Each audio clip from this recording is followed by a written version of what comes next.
আমরা এখানে এসেছি জাহান্নামে যাওয়ার জন্য না জান্নাতে? সবাই বলেন বাবা জান্নাতে।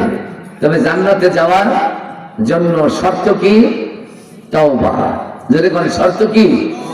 আর আগের আয়াতে বলা হয়েছে আমানা ও আমিলা আমালান সালিহা, ঈমান আনতে হবে, ভালো কাজ করতে হবে।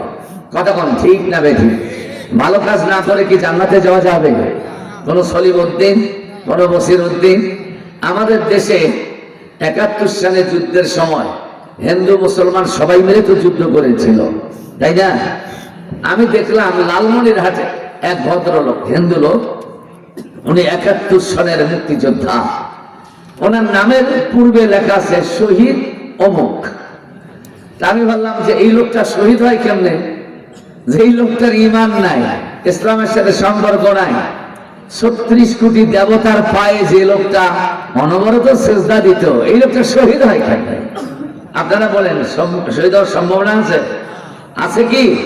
তাহলে তাদেরকে শহীদ বলা যাবে না যাদের ঈমান নাই। যাদের ঈমান নাই তাদেরকে শহীদ বলা যাবে। শহীদ হওয়ার পূর্ব শর্ত তার ঈমান থাকতেই হবে।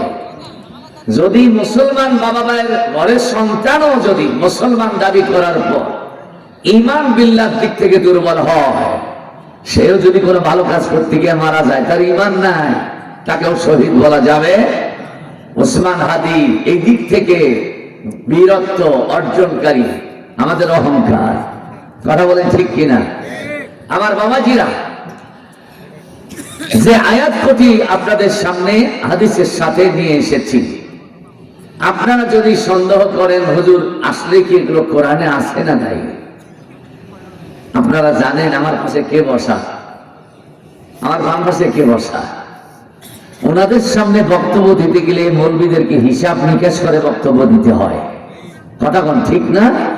মাওলানা আতিক উচ্চতর ডিগ্রি সম্পন্ন মুহাক্কিক আলেম, উস্তাজুল মুকাররম, হাজার হাজার আলেম যার হাতের তৈরি, তার সামনে আবল তাবল কথা বলবো, আপনারা মেনে নেবেন? উনি কি ছেড়ে দেবে? হ্যাঁ, এই জন্য অনুরোধ করব, আমি যে কথাগুলো বলবো কোরআন হাদিসের বাহিরে থেকে বলবো না, কোরআন হাদিসের থেকেই বলবো। বলেন ইনশাআল্লাহ। এবার শর্ত হলো আল্লাহর নবী দৈনন্দিন ১০০ বার তওবা করতেন। এটার কারণ কি?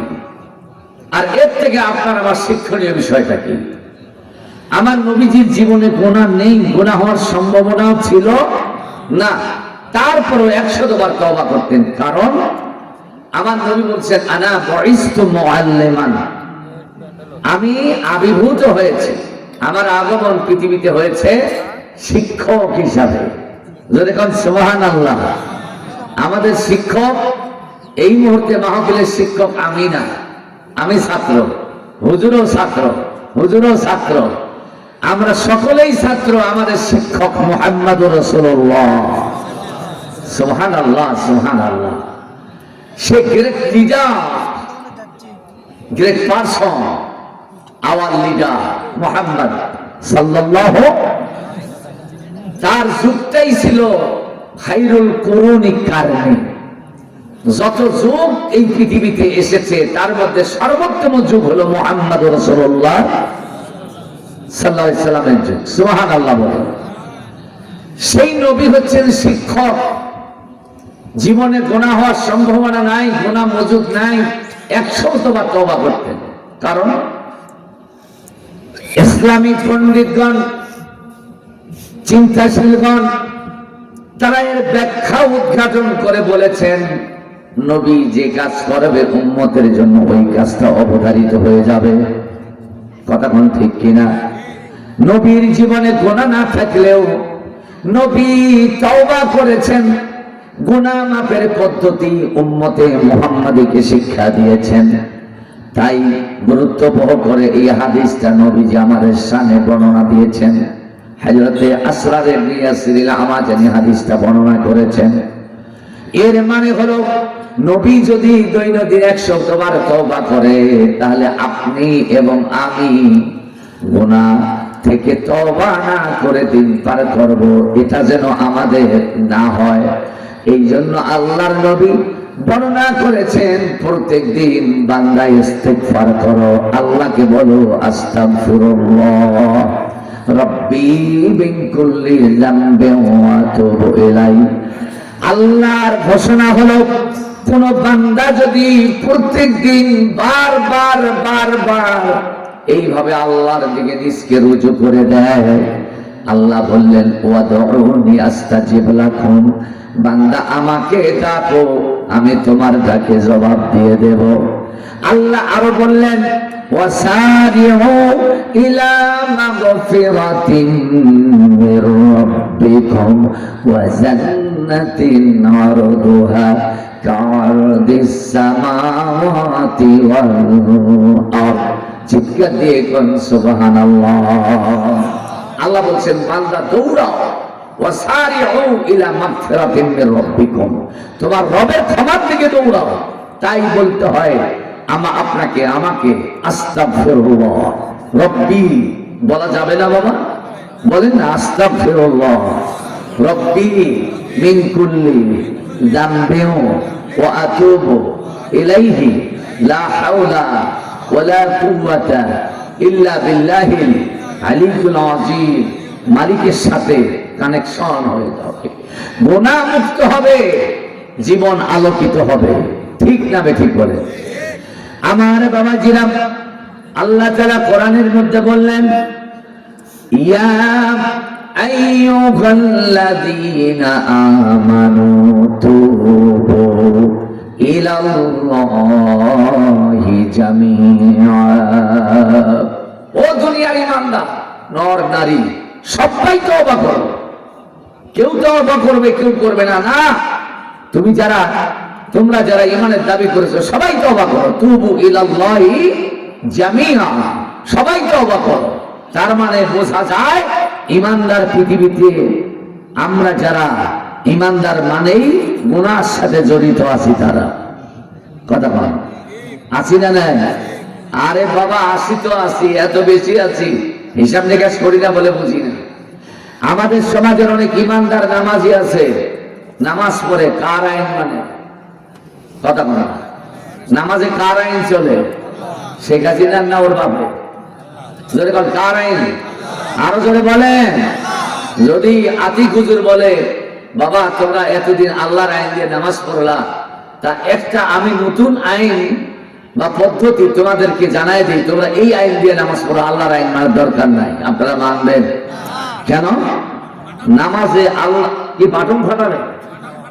ওরে বাবা, দেখেন আল্লাহর আইন নামাজের মধ্যে নামাই না, মানুষের আইন মানতে যদি কেউ প্রেরণা দেয় তার বাটন ফাটাবে। সেই আল্লাহর আইন নামাই না আপনি শয়তানের আইন দিয়ে দেশ চালাচ্ছেন, এখানে কার বাটন ফাটাবে? বলেন। হ্যাঁ, কিছুই করতে পারেন নাই 54 বছর। কথা বলেন ঠিক না?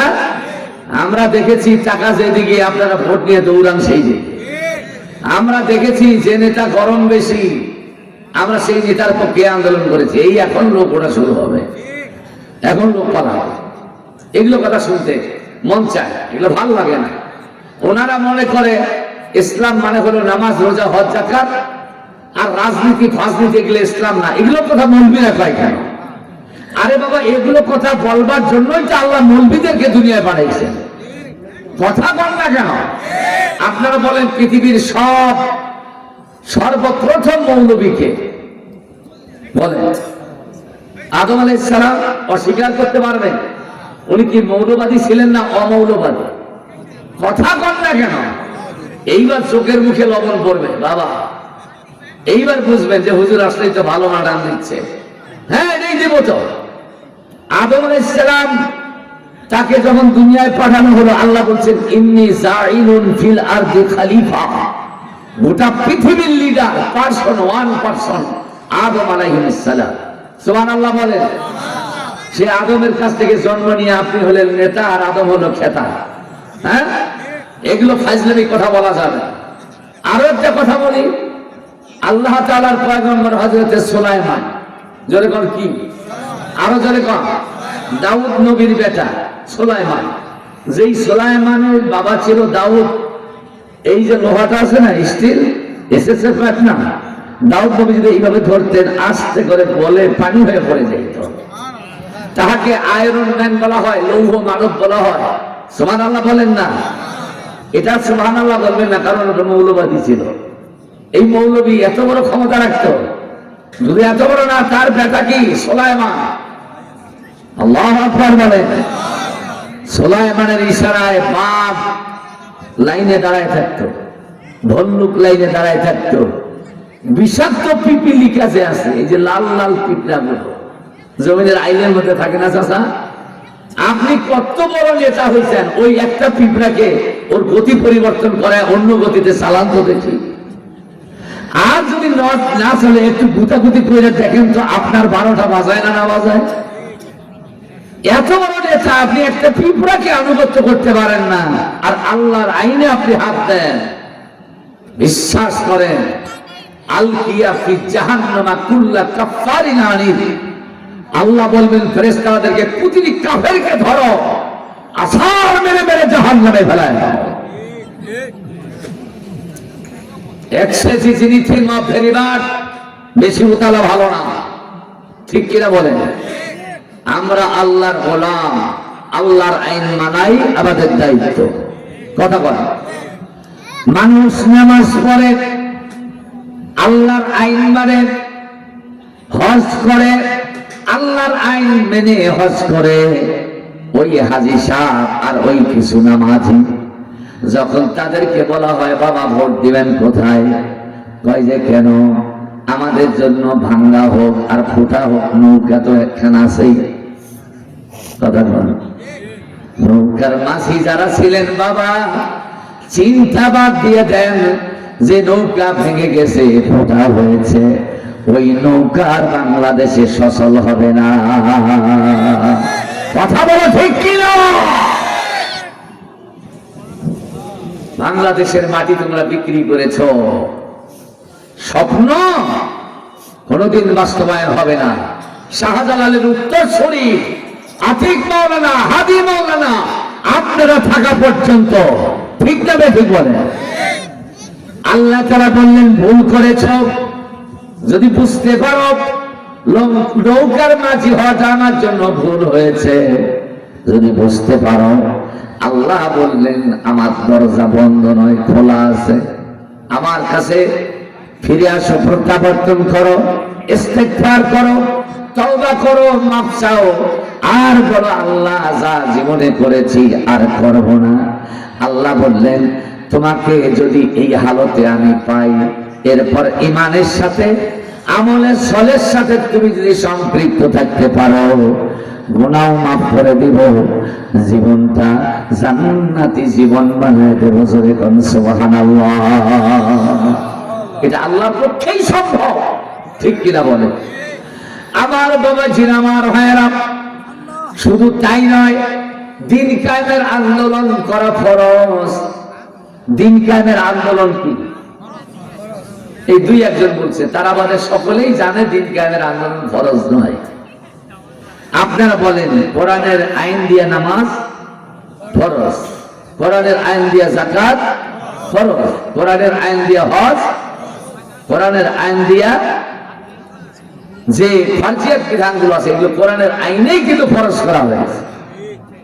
ঠিক ওই কোরআনের আইনে বলা হয়েছে আন আকিমুদ্দিন ওয়ালা তাতাফাররাকু ফীহি, দিন কায়েমের আন্দোলন করো। ও নামাজি, হাজি, গাজী, ও রোজাদার, ও বলবি, দিন কায়েমের আন্দোলন করো। কারণ এই আন্দোলন করেছেন নূহ, করেছেন মূসা, করেছেন ঈসা, করেছেন মুহাম্মদ রাসূলুল্লাহ। ये बात ठीक है? ठीक है, सही है। আমার বাবাজিরা, আমার ভাইরা, যদি চাচাকে বলি চাচা আল্লাহ নামাজ ফরজ করলেন কোরআনের আইন দিয়া, তাই নামাজ পড়েন। কোরআনের আইন দিয়ে আল্লাহ দিন কায়েমের আন্দোলন ফরজ করলেন, এটা কেন করেন না? এটা না করাটা কি হয়েছে? কয় যে তাহলে তো গুনাহ হয়েছে। আল্লাহ বলছেন তুবু ইলাল্লাহ, আমার কাছে তওবা কর। ভুল হয়েছে, এতদিন দিন কায়েমের আন্দোলন করো নাই, ভুল হয়েছে, এখন তওবা কর। তওবা করতে দেরি, গুনাহ মাফ হতে দেরি নয়। জান্নাতি জীবন তোমাকে উপহার দিতে আমি আল্লাহ দেরি করব না। সুবহানাল্লাহ, সুবহানাল্লাহ। ভাইরা বলেন, আমরা কি আল্লাহর কাছে মাফ চাই? গুনাহ মাফ হোক, এটা কি চাই? আমাদের গুনাহ মাফ হওয়ার পর আমরা জান্নাতি হিসেবে আল্লাহর কাছে পরিগণিত হই, এটা কি চাই? তাহলে আমাদের সব অপরাধ থেকে বের হতে হবে। কথা বল, ঠিক না? আমি কি বিরক্ত করলাম আপনাদের? সব গুনাহ থেকে বের হতে হবে। আপনি গুনাহ থেকে বের হওয়ার জন্য দয়াল বাবার দরবারে যেতে হবে না, খাজা বাবার দরবারে যেতে হবে না, কাঙ্গাল বাবার দরবারে যেতে হবে না, শিয়াল বাবার দরবারে যাওয়া লাগবে না, বিড়াল বাবার দরবারে যাওয়া লাগবে না। এই জাতি কত ইতর হলে একটা শিয়ালকে বাবা বলে, একটা বিড়ালকে বাবা বলে, কত বড় ইতর হলে। হ্যাঁ, পাগলা বাবা। আমাদের রংপুরে পাগলা পীর নামে একটা জায়গা আছে, শুনেছেন? হ্যাঁ, রংপুর থেকে নীলফামারী, পঞ্চগড়, ঠাকুরগাঁ, দিনাজপুর যেতে বিশ্ব রোড, এই বিশ্ব রোডে পাগলা পীর নামে একটা জায়গা আছে। ওই পাগলা সব সময় ল্যাংটা কইরা তার ননু, তার আন্ডা কোট সব মানুষকে দেখায় বেড়াইতো।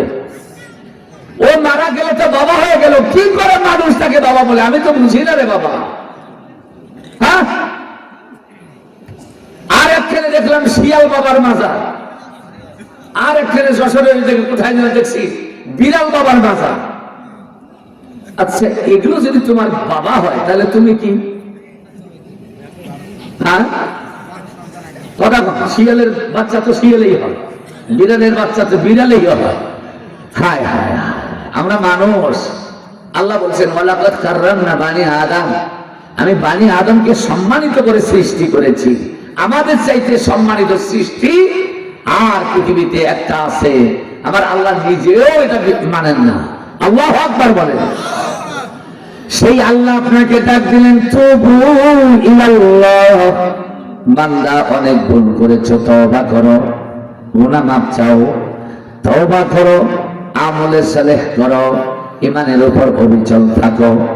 আমার নবীজির মতো দৈনন্দিন বারবার বারবার আল্লাহর কাছে তওবা করো, গুনাহ মাফ হয়ে যাবে, জান্নাত পেয়ে যাব। এবার আসেন তো, তওবার সূচনা হলো কোথায়? সর্বপ্রথম তওবা কে করলো, কোথায় করলো, জানার দরকার। যেটা আছে কিনা? পৃথিবীর সর্বপ্রথম মানুষ বাবা আদম, ঠিক কিনা? তাকে যখন সৃষ্টি করা হলো, আল্লাহ একাকে তাকে জান্নাতে থাকতে দিলেন। আল্লাহ তাআলা দেখলেন আদম জান্নাতে কয়েক বছর থাকলো, কয়েক শত বছর থাকলো। থাকার পর আদম তো মেয়ে মানুষ নয়, পুরুষ মানুষ। তার মধ্যে একটা পুরুষত্ব স্বভাব আছে। যুবক ছেলে যদি বিবাহ উপযুক্ত হয়ে যায়, বাবার উচিত হলো তাকে তাড়াতাড়ি বিবাহ দেওয়া। মেয়ে যদি যৌবন প্রাপ্ত হয়, তাড়াতাড়ি তাকে জামাইয়ের কাছে পাঠিয়ে দেওয়া। এটা বাবার দায়িত্ব, ঠিক না বেঠিক বলেন? আদম আলাইহিস সালাম যেহেতু 950 বছর জীবন পাইছিলেন, এর মধ্যে একাকী জীবন যাপন করেছিলেন জান্নাতে কয়েক বছর। আল্লাহ তাআলা দেখলেন আদমের মনের মধ্যে কেন যেন একটু ভিন্নতা দেখা যায়। আল্লাহ বুঝতে পারলেন, তার বাম পাজর থেকে তার জীবন সঙ্গিনী মা হাওয়াকে বানায় দিলেন।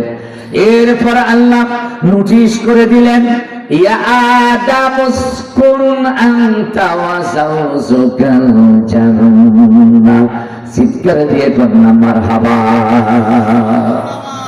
আদমকে আল্লাহ ডাক দিয়ে বলেন, আদম উসকুন আনতা ওয়া যাওজুকাল জান্নাহ, তুমিও জান্নাতে থাকো, তোমার বউকে সাথে নিয়ে থাকো। সুবহানাল্লাহ বলেন। ওই দিন জান্নাতে যদি বাবা আদম ভুল না করতেন, মা হাওয়া ভুল না করতেন, আমরা দুনিয়ায় আসতাম না, জান্নাতের মধ্যে জন্ম হতো, জান্নাতেই থাকতাম। সুবহানাল্লাহ। আল্লাহ তাআলা বললেন, ওয়া কুলা মিনহা রাগাদান হাইসু শি'তুমা, খাও, যা মনে চায় তাই খাও। আপনারা বলেন, খাওয়ার আদেশটা কোথায়? জান্নাতে। জোরে বল, কোথায়? খাও। ওয়া কুলা মিনহা রাগাদান, স্বাচ্ছন্দ্যে খাও। ওয়া হাইসু শি'তুমা, যেখানে যেতে মন চায় ওইখানে যাও। তাহলে বিনোদন করার জায়গাও জান্নাত, একে উদর ভর্তি করে গলা পর্যন্ত খাওয়ার জায়গাও জান্নাত। সুবহানাল্লাহ বলে। কিন্তু দুনিয়ায় যখন আমরা খাইতে বসি জনমের খান খাই, খাওয়া শেষে আলহামদুলিল্লাহ বলবো, এটাও আর বলার সময় নাই।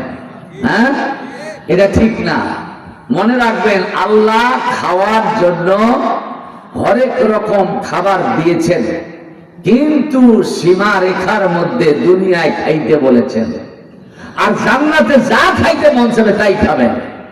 এই যে আপনার টান আছে না, জিহ্বা, এই যে জিহ্বা, দুনিয়ায় আদম সন্তানের জিহ্বায় খাদ্য খাবারের স্বাদ আস্বাদনের যে ক্যাপাসিটি আল্লাহ দিয়েছেন তা হিসাবের বাহিরে।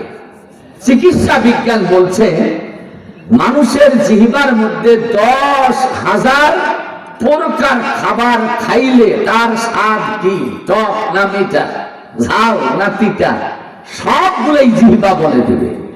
10,000 প্রকার খাবারের স্বাদ বলে দেবে। চিৎকার দিয়ে বলা যাবে না সুবহানাল্লাহ। আর দুনিয়ায় যত প্রকার খাবার আছে সব খাবারের স্বাদ হলো মাত্র 6 প্রকার: টক, মিষ্টি, ঝাল, তিতা, লোনা আর পাংশা, পানির মতো। এই 6টা স্বাদ ছাড়া আর কোন স্বাদ দুনিয়ার খাবারে নেই। যাই খান এই 6 প্রকার স্বাদ পাবেন। আর আল্লাহ 10,000 স্বাদ আস্বাদন করার ক্ষমতা জিহ্বায় দিলেন। তার মানে কি, ওয়াকুলা মিনহা রাগাদান, ওই জান্নাতে খাও, স্বাচ্ছন্দ্যে খাও, স্বাচ্ছন্দ্যে ঘুরে বেড়াও। সুবহানাল্লাহ বলে। আল্লাহ যেন জান্নাতের খাবার আমাদের নসিব করে। তাও আমিন বলেন না ভাই? জান্নাতের খাবার চাইতে মন চায় না নাকি? আল্লাহ কবুল করে, বলো না আমিন। আল্লাহ তাআলা যখন এই কথা বললেন, ইয়া আদম উসকুন আনতা ওয়া যাওজুকাল জান্নাহ ওয়া কুলা মিনহা রাগাদান হাইসু শি'তুমা, এটা বলার পর আল্লাহ তাআলা একটা ইনস্ট্রাকশন দিলেন, একটা সীমা রেখা দিলেন। বলবো? সবাই না বললে বলি কেমনে? বলবো?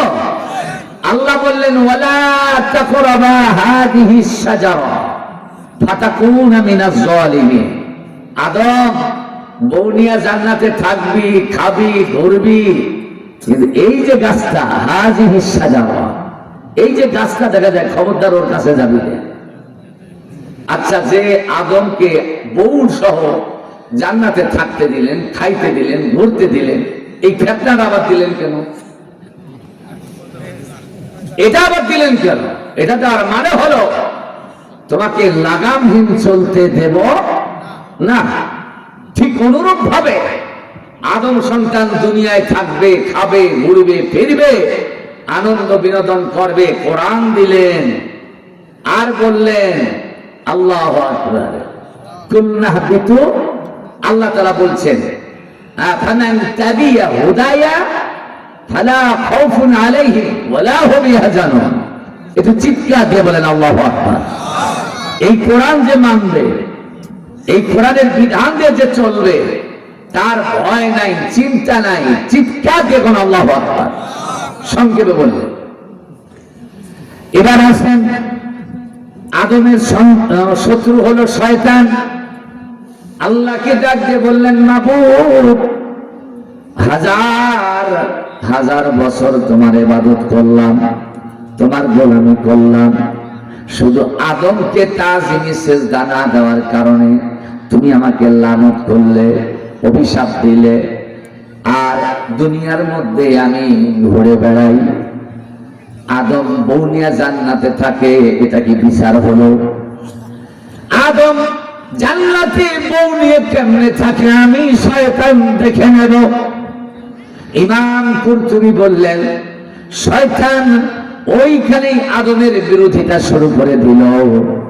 একটা সাপ ম্যানেজ করে, ওই সাপের লেজ দিয়া ঢুইকা, মাথাটা ভিতরে ঢুইকা দিয়া, মুখ দিয়া বের হইয়া আদমের কাছে গিয়া বলছে, ফাআযাল্লাহুমা শাইতান, শয়তান দুইজনকে বিশৃঙ্খল করে দিল। ফাআযাল্লাহুমা শাইতানু আনহা ফাআখরাজাহুমা মিম্মা কানা ফি, এরপর দুইজনকে জান্নাত থেকে বের করে দিল। আদম হাওয়া আল্লাহর সীমারেখা লঙ্ঘন করে যখন নিষিদ্ধ গাছের কাছে গেল, ওই গাছের কাছে যাইতে দেরি জান্নাতের পোশাক খুলে ল্যাংটা হইতে দেরি হলো না। আল্লাহু আকবার বলেন। অথচ আদম কি সম্মানিত না অসম্মানিত? আইন অমান্য করার কারণে সম্মান পাইলেন না ল্যাংটা হইলেন। আপনি এবং আমি শিক্ষা লাইনের থেকে, আপনি এবং আমি যত বড় দামি হন না কেন, যত বড় বিশাল ব্যক্তিত্ব হন না কেন, আল্লাহর আইন লঙ্ঘন করবেন, আল্লাহ ল্যাংটা করতে সময় নেবে না। কথাটা ঠিক কিনা? ওই যে মানিক মিয়া যখন রাষ্ট্রদ্রোহ মামলার আসামি আমাদেরকে বানাইয়া বাড়ি ছাড়া করলো, কোথাও থাকতে পারি না, দিক বিদিক পালায় পালায় বেড়াই। তা আমার ভাই বললো যে হাইকোর্টে একজন উকিল আছে ভালো, চলো তো একটু যাই। তা গেলাম, যাইয়া দেখি কালপিটটার আদালতে আমার মানে বেল ধরেছে, জামিন আবেদন করেছে। কোন কালপিট? ওই যার বেশি হয়ে গেছে, শুনেছেন না? কালামানি। ও আমার মুখের দিকে তাকা করে, মৌলবাদীর মাল্লা এখানে কে নিয়ে এসছে? সুবহানাল্লাহ, সুবহানাল্লাহ। তো করে হুজুরদেরকে মৌলবাদী বলুক, রাজাকার বলুক, সন্ত্রাসী বলুক, আলবদর বলুক, আপনারা খুশি হয়ে সুবহানাল্লাহ। হ্যাঁ, হুজুরের সব কথা শোনা যাবে না, বোঝো না? হুজুর বাংলা, আমি সব হুজুরদের কথা তোমাকে বলছি এখন, সব হুজুরদের কথা শোনা যাবে না। হুজুর যা বলবে তা যাচাই বাছাই করতে হবে। হুজুরের এই কথাকে সমর্থন দেওয়া যাবে নাকি যাবে না? হ্যাঁ, ইসলামী দলকে ভোট দেওয়া, ইসলামী ব্যক্তিত্বকে ভোট দেওয়া, আর একটা চোর বাটপাকে ভোট দেওয়া কি সমান? হ্যাঁ, তাই কিছু কিছু হুজুররা তো বলতেছে অমুককে আতিক মাওলানা ভোট দেওয়া যাবে না, অমুককে ভোট দেওয়া যাবে না। কাকে দিবেন? শয়তানকে দেবেন। আছে না? আরে বাবা, ওই যে চট্টগ্রামের মুহিবুল্লাহ মামুনুল হুজুর, উনি একাকী আন্দোলন করছে। মামুনুল হক ইসলামী শাসনতন্ত্র আন্দোলন, জামাত, খেলাফত, হেফাজত, ঐক্যজোটের অংশ। সব মৌলবীরা যখন জোট পাচ্ছে তখন আরেক মৌলবী গুটাগুটি শুরু করেছে। আমি কি মিশা বললাম না? শাসা। এই হুজুরদের থেকে সাবধান থাকতে হবে। কথা বুঝেছো ভাই? হ্যাঁ, সব হুজুরের সব কথা শোনা যাবে না। এবার আসেন, আদম ল্যাংটা হয়ে গেল, জান্নাতি গাছের বড় বড় পাতা দিয়ে ইজ্জত ঢেকে নিল। আল্লাহ নোটিশ জারি করলেন,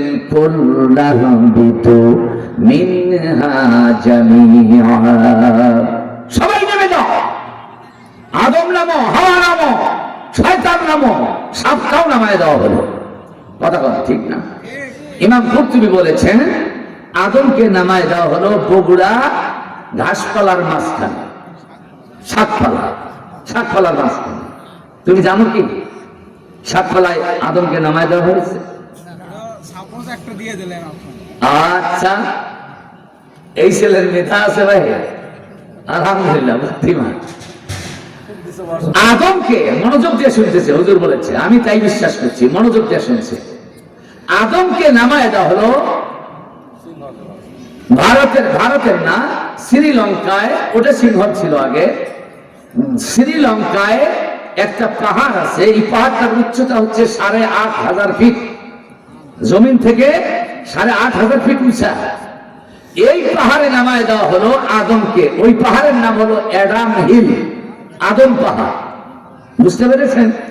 ওখানে ইহুদি, খ্রিস্টান, হিন্দু, বৌদ্ধ, দুনিয়ার সব মানুষরা যায় এই অ্যাডাম হিলে গিয়ে ওঠে।